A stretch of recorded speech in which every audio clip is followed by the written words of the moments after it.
நண்பர்கள் அனைவருக்கும் வணக்கம். இன்னைக்கு நம்ம இந்த வீடியோல வங்கி வாடிக்கையாளர்களுக்கு மிக முக்கிய புதிய தகவல் ஒன்று வெளியாகி இருக்கு. சோ அதை பத்தி தான் இப்ப நம்ம பார்க்க போறோம். இந்திய ரிசர்வ் வங்கி நிர்ணயித்த விதிமுறைகளின் அடிப்படையில் வங்கி ஒரு நடவடிக்கையை எடுத்துள்ளது. அதாவது 30 செப்டம்பர் 2024 அன்று யாருடைய கணக்கின் KYC சரிபார்ப்பு காலக்கெடு முடிவடைந்ததோ அவர்கள் தங்கள் தகவலை புதுப்பிக்க வேண்டும்.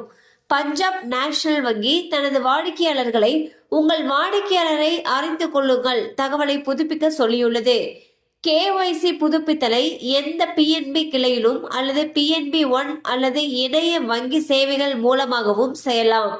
வாடிக்கையாளர்கள் தேவையான ஆவணங்களை மின்னஞ்சல் அல்லது அஞ்சல் மூலம் அவர்களுடைய அடிப்படை கிளைக்கு அனுப்பலாம். இந்த காலக்கெடுவானது வரும் 23 ஜனவரி 2025க்குள் KYC புதுப்பிக்க வேண்டும். KYC புதுப்பிக்கப்படாத பட்சத்தில் கணக்குகள் முடக்கப்படலாம் என்று தகவல்கள் தெரிவிக்கின்றன. ஸோ வந்து பார்த்தீங்கன்னா ரிசர்வ் பேங்க் ஏற்கனவே சொல்லியிருக்காங்க, ஒவ்வொரு வங்கி வாடிக்கையாளரும் அவங்களுடைய KYC சரிபார்ப்பை முடிக்கணும்னு சொல்லியிருக்காங்க. அந்த வகையில் பஞ்சாப் நேஷனல் வங்கி வந்து பார்த்தீங்கன்னா அவங்களுடைய வாடிக்கையாளர்களுக்கு அவங்க KYCயை புதுப்பிக்காதவங்க உடனே புதுப்பிக்கணும்னு சொல்லியிருக்காங்க. அதற்கான கால அவகாசம் 23 ஜனவரி 2025 சொல்லியிருக்காங்க. அதுக்குள்ள நீங்க நேர்ல போயிட்டு கொடுக்கலாம் அல்லது மின்னஞ்சல் மூலமாகவோ அல்லது அஞ்சல் மூலமாகவோ உங்களுடைய தேவையான தகவல்களை வங்கிக்கு அனுப்பணும்னு சொல்லியிருக்காங்க.